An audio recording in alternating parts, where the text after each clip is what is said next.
Hello beautiful people. ఈరోజు అయితే మా ఇంట్లో మేము ఆవకాయ పచ్చడి పెడుతున్నాము.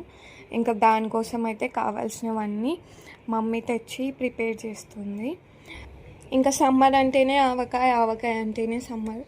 ఎప్పటి నుంచో మ్యాంగో క్రేవింగ్స్ వస్తుండే పచ్చడి తినాలి తినాలి అని.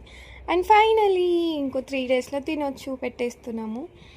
తగినంత సాల్ట్, కారము అన్నీ వేసి మమ్మీ అయితే కలపమన్నాను నన్ను. లాస్ట్ 2 ఇయర్స్ నుంచి అయితే నేనే పెడుతున్నాను ప్రతిసారి. ఇంకా అలా అయిపోతుంది. అలా మిక్స్ చేస్తుంటేనే నోట్లో నుంచి వాటర్ వస్తుండే పచ్చడి కలిపేటప్పుడే. ఆవకాయ ఆవకాయ అంతే, వేడి వేడి అన్నంలో పెట్టుకొని తింటే ఉంటుందిరా. వావ్, మీకు కూడా నోరుతుంది కదా చూస్తుంటే. ఎస్, అంతే గైస్, ఇంకా bye bye. I hope you all have a great day. ఇంకా ఇలాంటి వీడియోస్ కోసం అయితే నా ఛానల్ని అయితే do like, share and subscribe to my channel. Bye.